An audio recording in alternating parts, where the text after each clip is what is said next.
Tonight we will continue studying the book of Revelation. We will be in chapter 13. Now chapter 12 and 13 would be the two most important chapters for you to understand in order to understand the book of Revelation. Chapter 12, as we've already talked about, is an overall view of God's plan and the battle between Christ and Satan. And now then tonight, as we get into chapter 13, we're getting into that section that talks about how this battle looks from earth's viewpoint. And as we look at that, we're now going to be able to identify Rome. Now keep in mind, up to this time, I've only told you it's talking about Rome, but I've never proven it to you. We've spent time after time going back and talking about this or that, but really I've never read you any particular thing that would show you that the book of Revelation is talking about Rome. And the reason for that is because John hasn't identified Rome yet. But tonight in chapter 13 he will. And so this is a very important thing for you to notice. Try to follow me along and look at it, because we're going to get into some comparison of Daniel and the book of Revelation, and then you'll be able to see, yeah, there's no doubt about it. Now we're talking about Rome being an instrument of Satan fighting against God's people. So that really is the important thing that I want us to note tonight. It's kind of like noticing that there are a few little clues that you can get to some great big situation. Now, all of you know that last year you had that big party for me. The thing began in January, as I understand. Didn't come off until July the 5th. I didn't have any idea about it, but everybody else was talking about it. Now, I was around you when you talked about the party. Or when you talked about a certain thing, you would use this, but I didn't know it was talking about anything about me. But let's suppose that I had walked up on you, and instead of you talking about, well, the party, or you going over here, or what about work day, some things like this, of which I didn't identify, suppose I'd have walked up on you and said, well, what about Lowell's party? Now, two words would have given that whole secret away, wouldn't it, see? And if you then had put on something about are we going to have that 50th preaching anniversary? Wow. Now then, what was that, 4 more words or something like this? In less than a dozen words, it would have all been revealed, and I would have understood what you were doing. But you talked in a deceptive language. You were deceiving me. You were talking in a language that I didn't understand. And so it is in the book of Revelation. John now is talking to these people, and unless we go to the Old Testament scripture to see what he's talking about, we wouldn't have the slightest idea. So that's what I've been trying to do in the first 12 chapters, is to go over, let's see now how this language is used in the Bible. Let's bring it over, and we can see then what he means by it here. And so now tonight, we're going to get down to where we're going to see that he identifies Rome in this sense. All right, now as we start out tonight, I want you to notice in chapter 13 of the book of Revelation that we open up this chapter with that dragon standing up on the seashore. That he's going to be standing there. In order for us to see that clearly, let's begin back up in verse 17. In chapter 12, verse 17. And the dragon waxed wroth with the woman, and went away to make war with the rest of her seed that keep the commandments of God and hold the testimony of Jesus. And he, that's the dragon, stood upon the sand of the sea. So now here we have this dragon, the old dragon that we talked about last week, and he's standing up on the sand of the sea. Then the next thing it says is, and I saw a beast coming up out of the sea, having 10 horns, 7 heads, and on his horns 10 diadems, upon his heads names of blasphemy. And so now here's this beast coming up out of the sea. All right, now he said, I saw this beast coming up. All right, now what is that? Well, anybody who would even hazard a guess at what that is, unless there is some divine message, unless there's some inspired statement that would tell us, would be out of their mind if you try to say, well, it's this or that. But if we can go back and we can take a look at the scriptures and we can identify this, then we'll be able to talk with some certainty here. So we're going to be zeroing in on this beast that's coming up out of the sea. Now, let's for just a moment talk about the sea. Why would it be talking about the sea?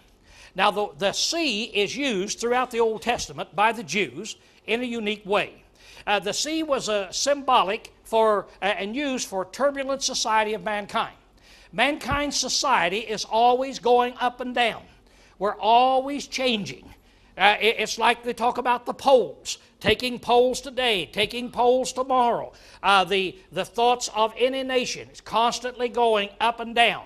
Let's look at a few passages. Here in Isaiah 17, it said, "Ah, the uproar of many peoples that roar like the roaring of the sea, and the rushing of the nations that rush like the rushing of mighty waters. The nations shall rush like the rushing of many waters." So he's saying now nations are like the waters of the sea. Nations are not quiet, calm things. They're constantly going up and down. In Isaiah 57, "But the wicked are like the troubled sea, for it cannot rest, and its waters cast up mire and dirt. There's no peace, saith my God, to the wicked." So wicked people in the world, constantly up and down, constantly casting out the mire and so forth up on the seashores. Jeremiah says of Damascus, "O Damascus, Hamath," that would be the capital this country. It said, "Hamath is confounded, and Arpad, for they have heard evil things. They are melted away. There is sorrow on the sea. It cannot be quieted." So now, here it is. These cities are all upset. There's sorrow on the sea. There's sorrow among the mankind in here. So now he said, "I saw the beast coming up out of the sea." The way it's used is the turbulent society that we've got. So now we've got this old dragon standing up on the seashore, and we've got this beast that is coming up out of the sea. So let's read these verses again, and we'll try to put them together as we start out. Now back in chapter 12, where I read a moment ago to introduce us, starting with verse 17. "And the dragon waxed wroth with the woman, and went away to make war with the rest of her seed that keep the commandments of God and hold the testimony of Jesus." Now we're in chapter 13. "And he," the dragon, "stood upon the sand of the sea, and I saw a beast coming up out of the sea, and they worshipped the dragon, because he gave his authority unto the beast. And they worshipped the beast, saying, Who is like unto the beast, and who is able to war with him?" So now here we have the dragon. We've already identified him last week as Satan. There's absolutely no doubt about that. Tonight, we're going to see that this beast is talking about Rome.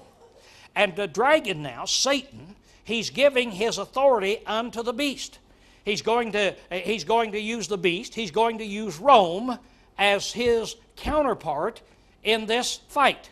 Here we have the great God of heaven. We have the captain of his army, which is Jesus Christ, and his army is the kingdom of God. Now over here on this side, we have Satan, the devil, and then we have the Roman government that is getting ready to fight against this. This beast is going to be the captain then in that army. So then I saw this beast coming up out of the sea. So he came forth from this turbulent society, and as I said, he's identified as Rome. Now, in order to see this, let's compare Romans the 13th chapter with this beast, and Daniel chapter 2 and Daniel chapter 7. Now, we can go back and we can see it. We've already talked about Daniel 2 and 7, so I'm not going to go in detail. We're all familiar with this. So let's go back and let's take a look at it now. Now, remember back in Daniel 2. Here it is. We have the head of gold. We had the chest of silver. We had the thighs of brass. And then we had the legs and the feet of iron and clay. And we learned then at that time that up on this hill there was a little rock that was cut out. It came down and hit this in the feet down here and broke it in pieces. And then it says in here, the kingdom of God would stand forever. We learned that these were the four nations. Now, there's no question about this. Everybody in the whole world agrees these were the four ruling empires. So there's no question about it. Now, during the days of this last one, that's Rome, it says that the God of heaven shall set up a kingdom that shall never be destroyed. Now, let's take a look at that statue, and let's compare now Daniel 2 with Daniel 7 as we start out. So here we have that head of gold, which is Babylon, right on down the line, which we've already seen, no question about it. Now then we go to Daniel 7. And in Daniel 7, we have now something coming up out of the sea that has these 4 characteristics about it here. So as we look here in Daniel 7, he goes ahead and he begins to talk about this. And in verse 2, Daniel spake, saying, I saw in my vision by night, and behold, the 4 winds of heaven were stirring up the great sea. And the 4 great beasts came up from the sea, each different from the other. The first was like a lion, and had eagle's wings. I watched till its wings were plucked off, and it was lifted up from the earth, and made to stand upon 2 feet like a man, and a man's heart was given to it. And suddenly another beast, a second, like a bear. It was raised up on one side, and had 3 ribs in its mouth, and its teeth, and so forth. Then 6. After this I looked, and there was another like a leopard, which had on its back 4 wings of a bird. And the beast also had 4 heads, and dominion was given his. And then after this I saw in the night vision, and behold, a 4th beast, dreadful and terrible, exceeding strong. It had huge iron teeth. It was devouring, breaking in pieces, trampling the residue with its feet. It was different from all the beasts that were before it, and it had 10 horns. Now, he's talking over here about these 4 beasts. I want you to notice that as you start out over here, gold, silver, brass, here you have lion, bear, leopard. Each one of them has characteristic, but each one is inferior in strength. And then finally you come down over here to the Roman government, which was the iron and clay, different from anything else. This one over here now is going to have teeth of iron. It's going to be different than anything else, and it's going to tear up, and it's going to be vicious. Now let's see if we can identify this to see what it is here. In Daniel 7:17, it tells what these beasts are. Now these beasts, which are 4 kings. Now just like that statue that we found would be 4, they shall arise out of the earth, but the saints of the Most High shall take the kingdom and possess the kingdom forever and ever and ever and ever, just like Daniel 2 said. Now look at this 4th beast. And the 4th beast shall be a 4th kingdom, and upon the earth, and shall be diverse from all the kingdoms, and shall devour the whole earth, and shall tread it down and break it in pieces. Now, there's no doubt about what that 4th beast is. You say, I don't understand why he's so vicious. Well, I don't either. It doesn't make any difference. Here it is. I know he is a 4th kingdom. And I know the 4th kingdom is Rome. And the whole world agrees with that. That's one of the few things I guess the whole world would agree with. Yeah, that the 4th kingdom was Rome. And so, let's look down in verse 23. And the 4th beast shall be the 4th kingdom upon the earth, which shall be diverse from all kingdoms. And he's going to devour the whole earth, and so forth and so on. And it talks about that. Now let's compare Daniel 7 with these 4 beasts with Daniel 13. So here now you have your 4 beasts, which compare with Daniel 2. They're the 4 kingdoms. Everybody agree with that. Now then, in Daniel 13, in Revelation 13, let's notice what happens now as we go back there, and I began to read about this beast that's going to come up out of the sea. Now here's a beast that comes up, and it says unto, and the beast which I saw was like unto a leopard. So there it has the characteristics of a leopard, just like this one did. And his feet were as the feet of a bear. It has the characteristics of a bear that's in there. And then it says his mouth, the mouth of a lion. It has the characteristics of a lion. This beast has all the characteristics of these over here in Daniel the 7th chapter. And in Daniel the 7th chapter, that identifies the 4th kingdom. And we know that the 4th kingdom was Rome, beyond any shadow of a doubt that we've got in here. Now, as we look at this then, we can see it says, and the beast having 10 horns, 7 heads, and on his horns were 10 diadems. Of course, we can see all of this is talking about the horns of be power, has this great power that's given to him. These 10 diadems, victory crowns, which, by the way, is not the same Greek word as that victory crown Jesus has on. Jesus wears the victory crown that is really the victory crown. This guy, these people, they wear the crown kind of like I do. You notice that when we're around a sports event or something, I do a lot of bragging. I tell those guys, you're lucky I'm not out there. Why, if I were out there, here's what I would do. Now, who's the greatest guy? Well, I am. I'm on the sideline telling them how great I am and how lousy they are. So I got a crown. I'm the chief. What kind of crown is that? See, what kind of crown is that? That's a false crown. That's a false crown. That's not the crown that somebody who's actually in the game and has won the game can wear. Now that's the difference. And Jesus has on that victory crown. He is going to be the victor. Rome is wearing this crown like I wear a crown. I'm the greatest. It's that kind of a crown. It's not a victory crown. 7 heads. Later on we'll talk about these 7 kings. 5 are fallen and so forth. Blasphemous names. Now the emperors claim to be gods. Now then we're getting ready to introduce a new thought here. Roman emperors claim to be gods. Now I think way back when I was going through the introduction material, we saw that the Caesars did claim to be gods. They claimed deity, and people worshiped them as deity. And this is what brought on a lot of the persecution, is because Christians would recognize no God except one, only the God of heaven. And so they didn't recognize Rome there and the Caesar as a god. So the Romans and Caesar looked at Christians as infidels. Now in our culture today we can kind of see this. The Muslims look at Christians as infidels. They call us Satan. They're infidels. Well, why would they call us infidels when we're dedicated to Jehovah God?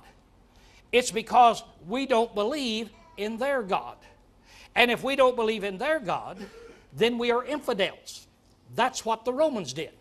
The Romans said these Christians, they have this wide idea of another God in heaven, and rather than Caesar, and so they looked at them really as infidels on that basis.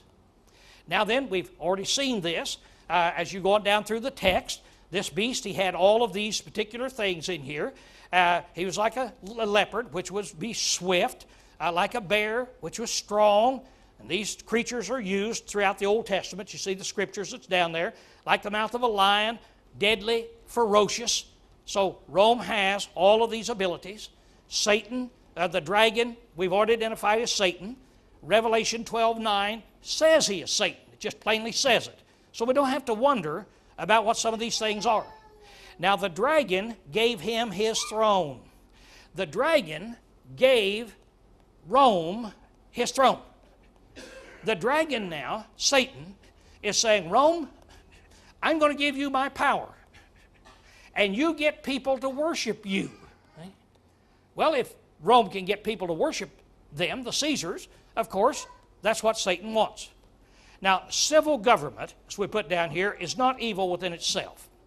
Civil government, all civil government comes from God. Romans 13. No doubt about that. But civil government can become evil and can be used to persecute righteousness. We've seen that in the nations that are round about us today. So this civil government, even though it was set up by God, this civil government has become wicked, and the ruler, the Caesar now, says, I myself am God. Then he said, and I saw one of the heads as if it had been slain, and a fatal wound was healed. A death blow was given to it, and the whole earth was amazed and followed after the beast. Now, I saw it here. It said one of its heads had been slain. that it looked like it was slain, and it was. Now keep in mind, when we looked at the Lamb, Jesus, remember when we looked up into heaven and we turned around and we saw the Lamb that was slain? He really was slain. Jesus was slain, but he came back to life. Now, in this particular case, we're going to find the same thing. The beast looked as if it had been slain, so something happened in the Roman government that looked like the Roman government was going to fall. It was going to be killed. But it didn't. It was healed. It's like Jesus. You see, there's a parallel all the way through in this battle of Satan and God, of the Caesars and Jesus Christ, Rome and the kingdom. There's a parallel all the way through. Now then, here it is. This beast looks as though it has been slain, but it is really not. Now, here, evidently, is what it's talking about. Almost everybody agrees with this, even though there's a lot of disagreement on the book of Revelation. The death of Nero dealt a severe blow to the empire, which was immediately thrown into a 2-year state of anarchy and confusion. Now, order was later restored by Vespasian.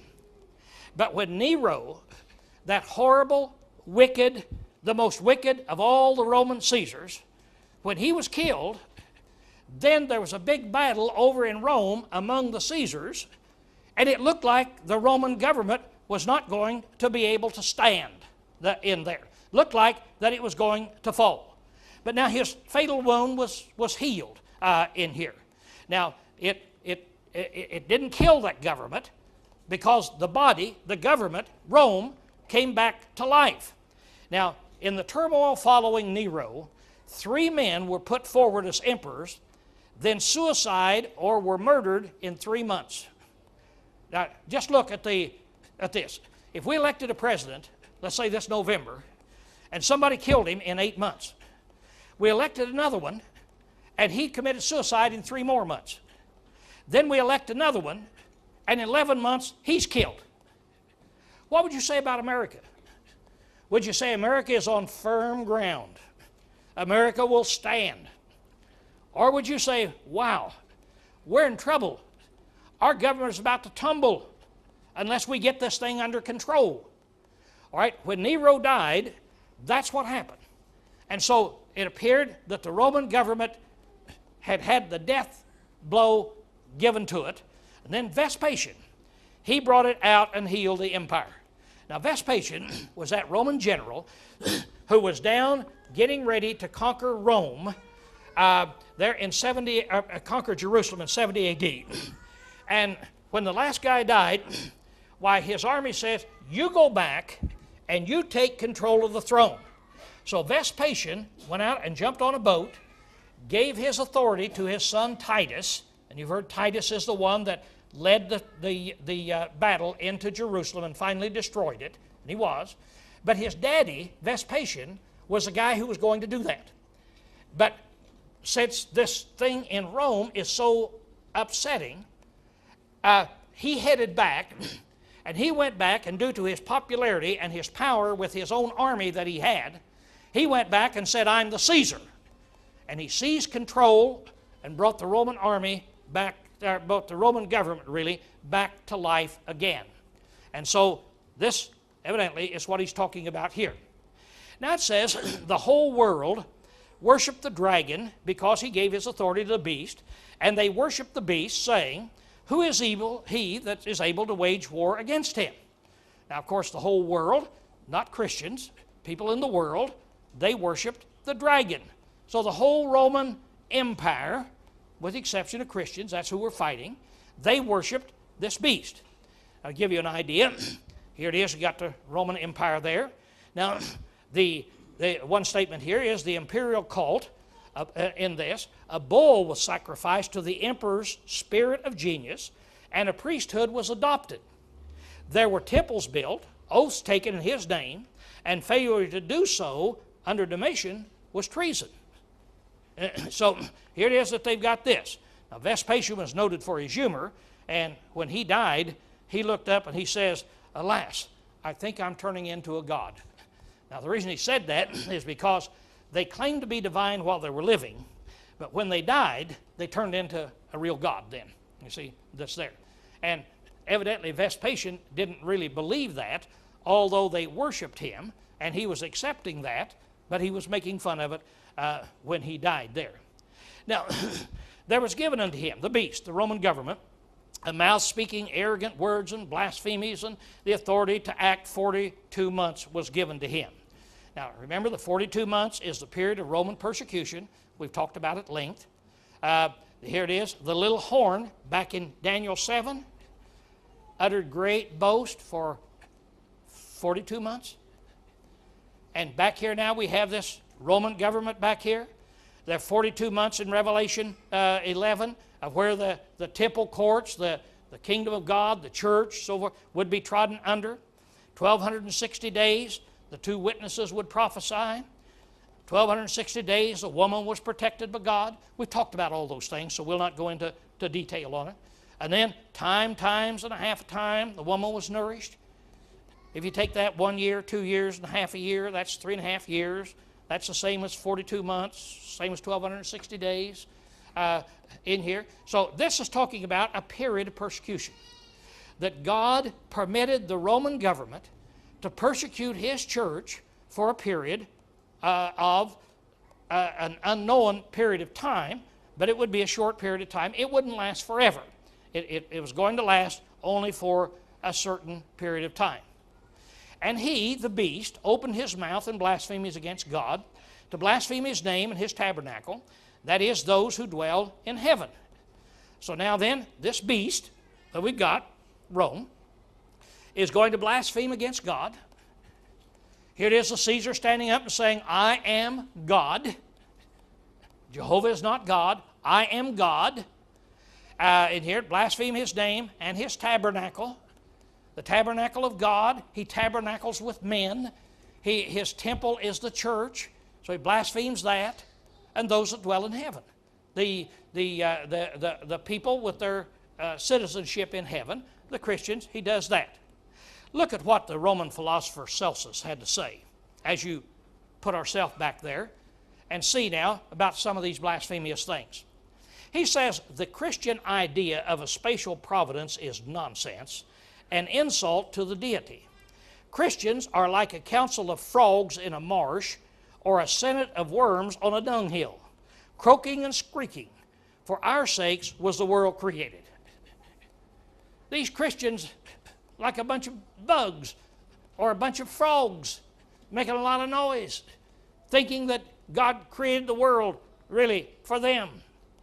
He said, it is much more reasonable to believe that each part of the world has its own spatial deity, and prophets had appeared in more places than one. So now, you see, arguments you hear today were given back then. He said, look, if those Christians are right, think what that means. It means that God has appeared to one spatial group of people, and he sent his prophets to these people instead of all the different religions of the world. And it's much more reasonable to believe that every part of the world has its own spatial deity. Much easier to believe there are many gods than there are one God. Now, he's blaspheming, see? That this is going on at the time John is writing this. Blasphemous statements. He said the qualification for conversions, now here's what he said you had to do to become converted to a Christian. The qualifications for conversion are ignorance and childish timidity. Like all quacks, they gather a crowd of slaves, children, women, and idlers. So that's what Christians are, and that's how you convert them. So these are statements that were made. So blasphemous statements that were made against God. Now, with these blasphemous statements, and we got up here, see these blasphemy against God? Let's go back and compare Daniel 7, verses 7 and 8. As you go back here, you look at this. And after this I saw in the night vision, and behold, a fourth beast, terrible and strong. It had the huge iron teeth. It was devouring, breaking in pieces. See, this is Rome. Trampling the residue of the feet with its feet. It was different from all the beasts that were in it, and had 10 horns. And I was considering the horns, And there was another horn, a little one, coming up among them, before whom 3 of the first horns were plucked up by the roots. And there in this horn were eyes like the eyes of a man, and a mouth speaking pompous words. So now, here in the middle of these horns, the power of Rome, a little horn comes up. And we say, what is that little horn? I don't know for sure, and neither does anybody else in this world. It's a guess. But as you look at it, it's a pretty good guess. It's talking about, since it's Rome, since Rome is fighting and blaspheming God, using its power, this little horn comes up to speak these blasphemous words. It must be talking about the persecuting power of Rome, how Rome uses his persecuting power. But be that as it may, this little horn comes up and he starts speaking these blasphemous words. Now skip down to verse 20.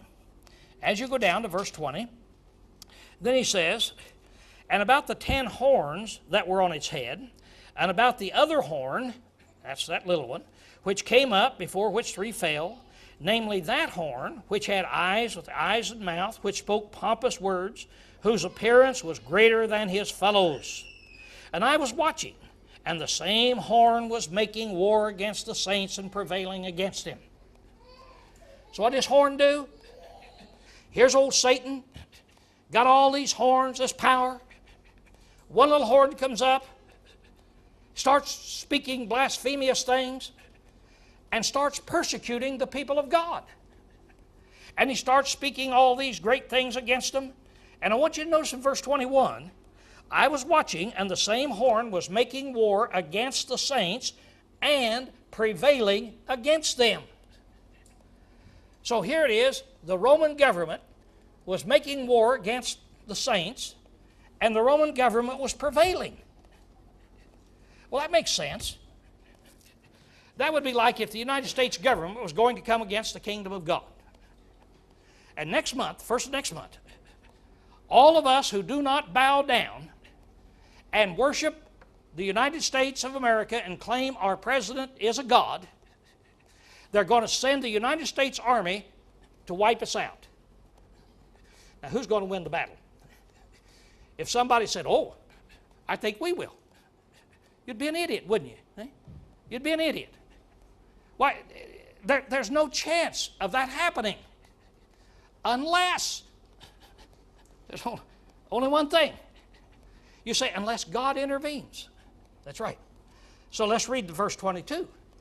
Until the Ancient of Days came, that's God, and a judgment was made in favor of the saints of the Most High.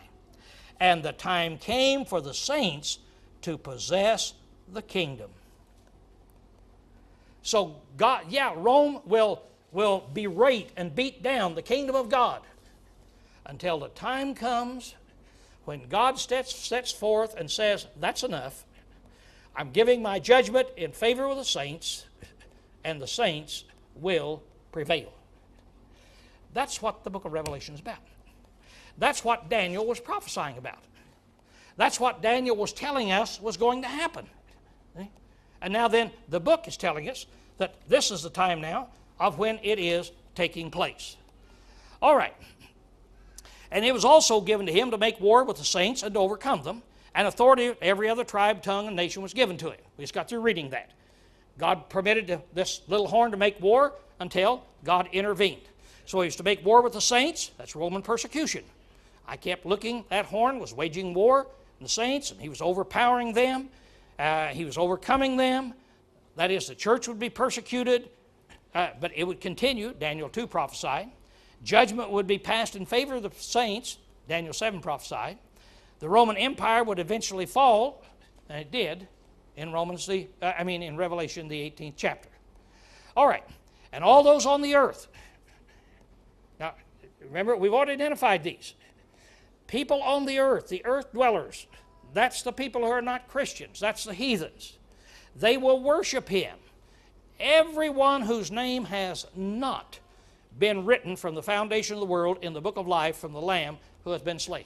That's an interesting point. All these people, they're not saved. Their name's not written in the book of life from the foundation of the world.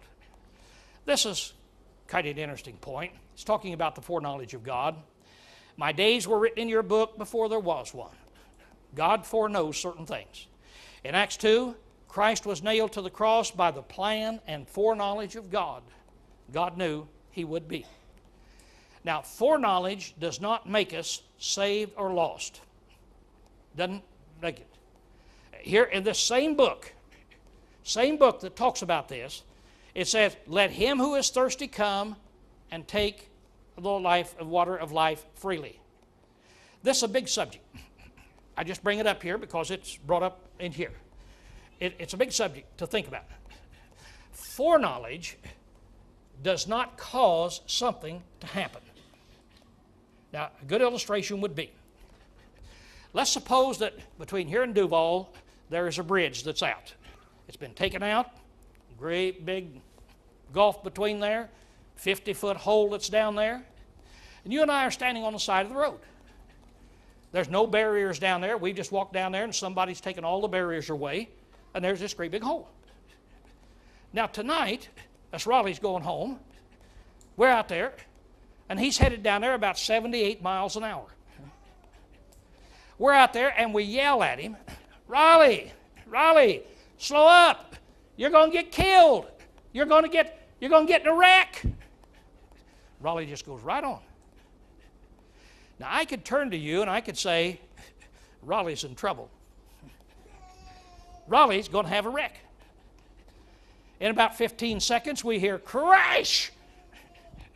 Now I want to know, did I cause that? I knew it was going to happen. I had foreknowledge. Now there's a time when all of us has foreknowledge about 15 seconds before something happens. If you ask me what's going to happen tomorrow, I don't have any idea. But I do know that if he's headed for this thing at 78 miles an hour and it's a quarter of a mile down the way, I do know he's in big trouble, see? So I have foreknowledge, 15 seconds. God has foreknowledge as long as he can see. See? Foreknowledge doesn't cause you to be saved or to be lost. So let's raise this question. How can it be said that the Lamb was slain before the foundation of the world and the saints' names were written in the book of life before the foundation of the world? Now those of you in the book of Ephesians, you'll be able to put this together. And this was all in God's plan, which he planned before the foundation of the world. Now back before God ever created the world, God made plans whether you would be saved or lost. You were foreordained. Now you say, well, did he write my name down? No.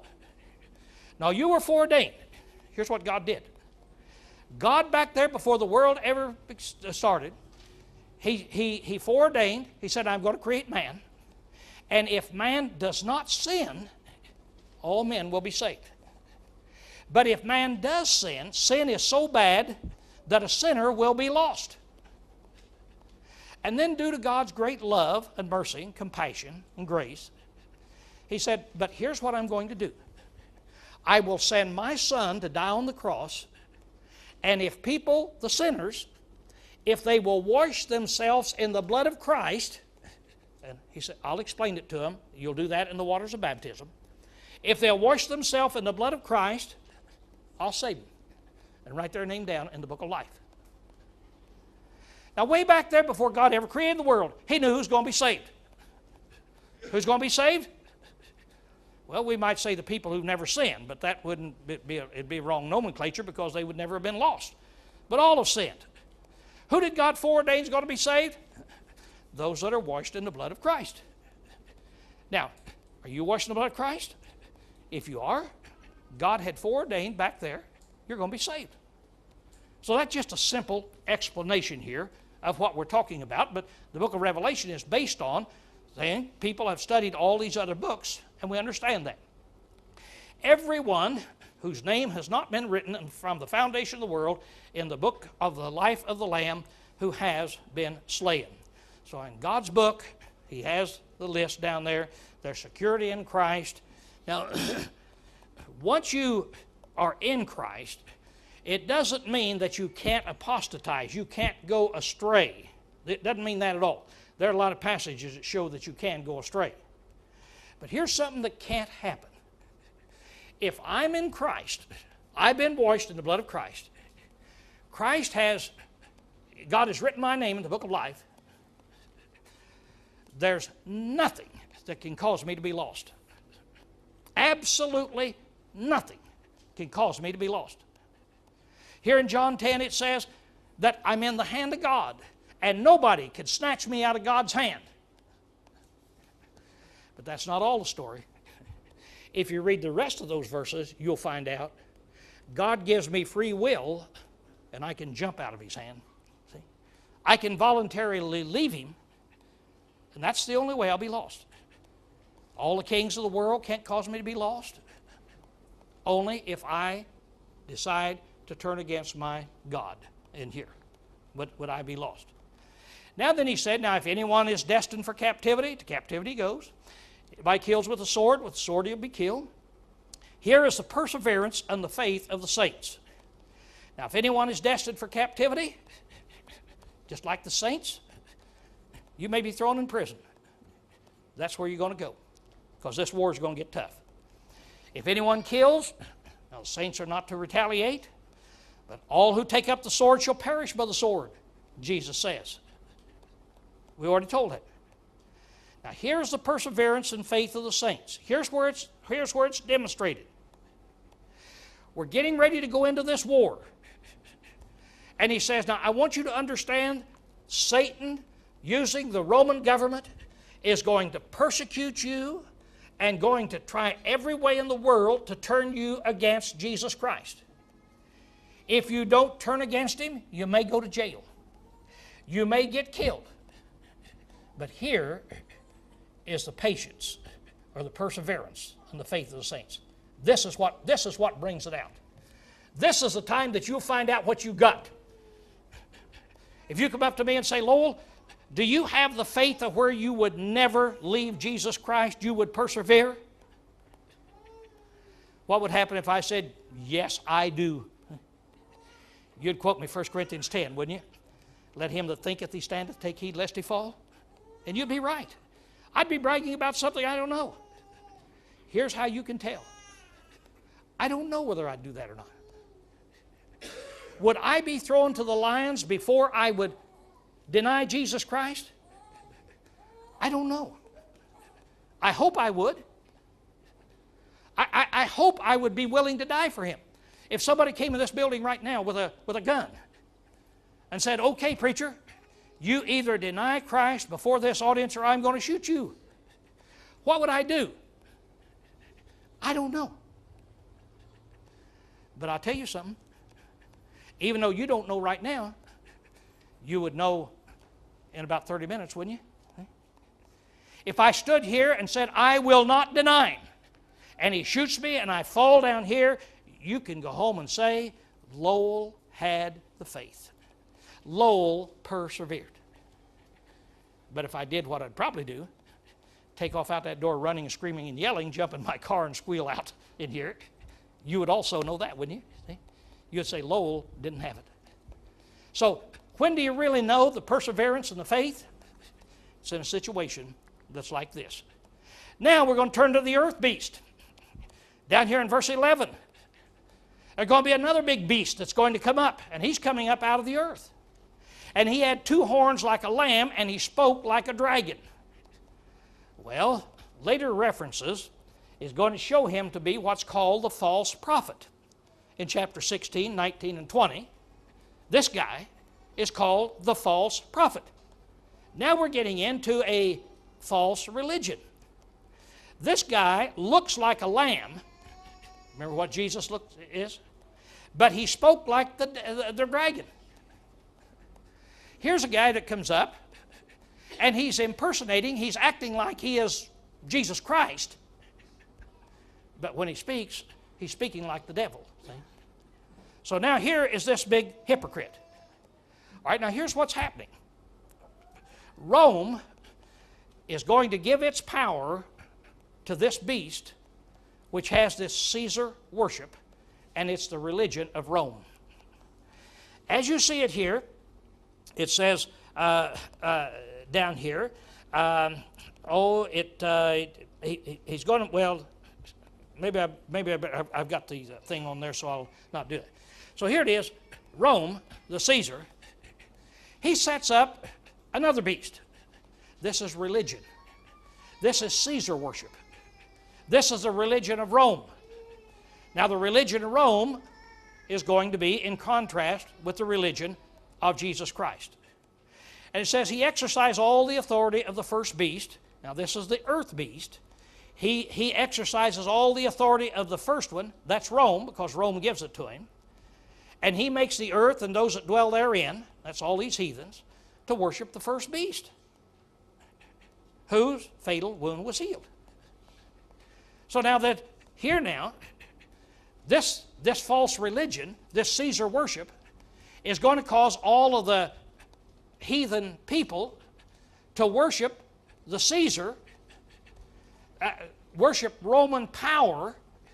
And you have to understand this.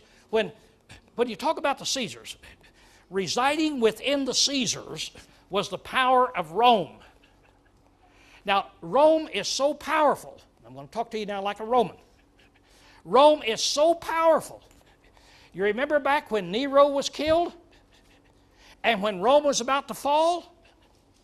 And when our new Caesars were committing suicide and being murdered? And it looked like Rome couldn't stand? Rome is so powerful, it rose again. You can't kill Rome. Rome is mighty. Rome is worthy of worship. You can't kill Rome. That's what this is saying here. This fatal wound was healed. Wow, what power that really is. So now he has all the authority here of the first beast. He makes the earth to worship him. He's specified as a false prophet. We know that. He's got in there. He performs great signs, false miracles. Jesus prophesied this in Matthew 24. Paul talked about it in 2 Thessalonians 2:9. People coming along with false miracles and deceiving people. He deceives them in that. He make an image of the beast, setting up statues that you bow down and worship. There, encouraging idolatry. He gives breath to the image. We've got the prophet of the called. I don't know what this means. It means one of two things, I'm pretty sure. It either means that this Caesar worship invigorates and gives life to the Roman government, the worship of the Roman government. It gives breath to it. It gives life to the Roman government. Or it means that these people in this cult, these priests, they would make these big statues, then they would get inside the statues and they would talk to the people and it'd come out the statue's mouth. And the people could hear these dead Caesars talking, see? And so both of these things happen. I don't know which one that's talking about there, that it's there. Now, he causes all, the small, the great, the rich and the poor, and the free and the slaves to be given a mark on their right hand and on their forehead. Now, mark here on their right hand, on their forehead. We've already talked about some marks, haven't we? Back in chapter 7, remember God said, put marks on them, seal them. God marked his faithful back in Ezekiel and in Revelation 7 and in Revelation 14. Everybody has a mark. Christians are marked with God. Heathens are marked for the devil. So he has it back here. And what is that mark? That mark is 666. Now here's wisdom. Let him who hath understanding calculate the number of the beast, for the number is that of a man, and his number is 666. Now everybody in the whole world knows that number, don't we? 666. There are 10,000 different explanations of what 666 is. Now let's see if we can't make some sense out of this 666. we say, who's it talking about? See, who's he talking about when it's talking about this 666, who it is? Well, it's arrived at by a thing called gematria, and that is numbers. Let's talk about it again in here. What numbers stand for? Now, people will tell you today it means that in this generation there will be a microchip put in people's skull or somehow, and like it's talking about. A tattoo or a barcode will be put on people. The people will think this is happening right now. These are explanations they use. Or it's a biological component that they give you somehow. Spiritual devotion there. Non-observance of the seventh-day Sabbath. Sabbatarians will tell you. The mark 666 is put on you if you don't keep the Sabbath. Then the vast majority of the millions of people say it's the name of Nero. Some say Hitler, some say Napoleon, and some say Reagan. And so that's who it is talking about that's in here. Now, I'm going to show you, here's what I believe it is, and I want you to listen carefully of why it is, see if it makes sense. It's the incompleteness of man-made religion. Now watch what I'm going to do. Watch carefully to see what we're going to do. Take all those things away. The incompleteness of man-made religion. Now I want you to go up there to that. The number is that of a man. But first of all, I want you to notice, calculate the number of the beast. This number 666 is the number of the beast. See? But now, watch what I'm going to do with that A. We'll come down and put that mark around it. In the Greek language, there ain't no A. There is none. There's no A, there's no an. Now, in English, we put it in to help us understand it. Now, when you put a man, that identifies, it's called an indefinite article. It identifies some particular man, but we don't know who it is. Now, here's what I'm going to do. If you're reading in the Greek text, that A is not in there, I'm going to remove it. Now, what does it say? It says, the number of the beast, for the number is that of man. There's a difference, isn't there? Not a man, but it's the number of man.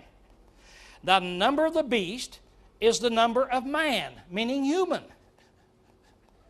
This number is not a divine number, it's a human number.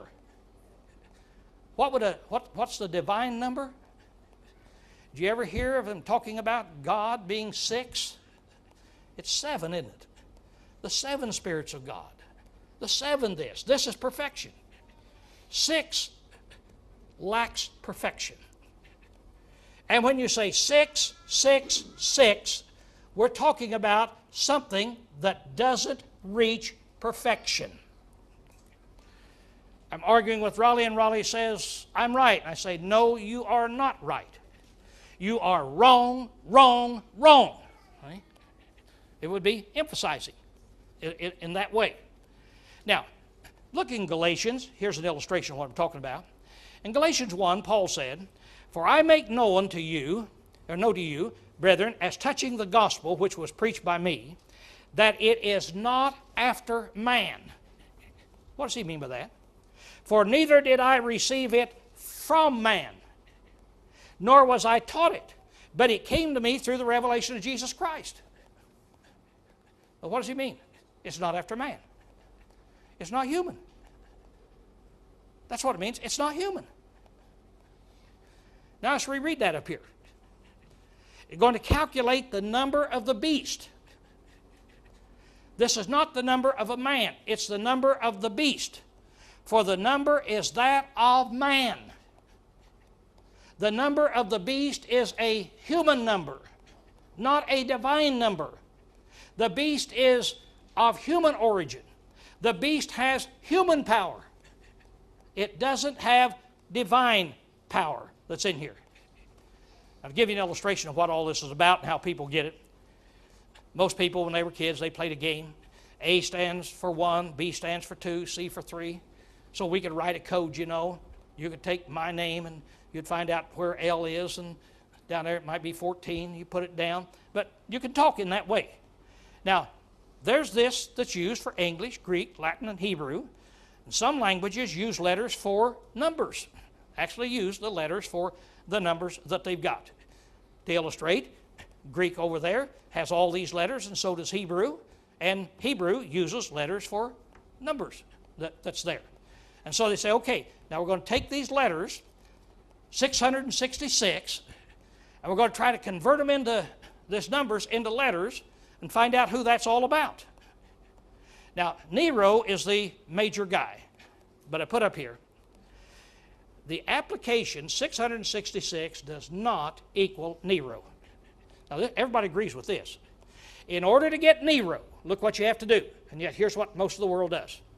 In order to get Nero from this number, you must go to the Greek Nero. That's what Nero is in the Greek language. Then you have to add his title, which is Caesar. It would be like going to Bush and then add president to Bush. So you got to take Nero, then you've got to add Caesar. Then you've got to take that Greek and convert it into Hebrew.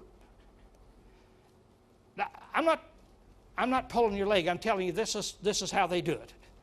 Then go to the Hebrew, which didn't have any vowels, and then it becomes that word right there, and you have to insert whatever vowels you want. Now, if you do that, you might get to the number 666 if you use the right alphabet that people use that's in there. It gets down to where it's ridiculous that is in there. So what does it mean? Here's what I understand it means.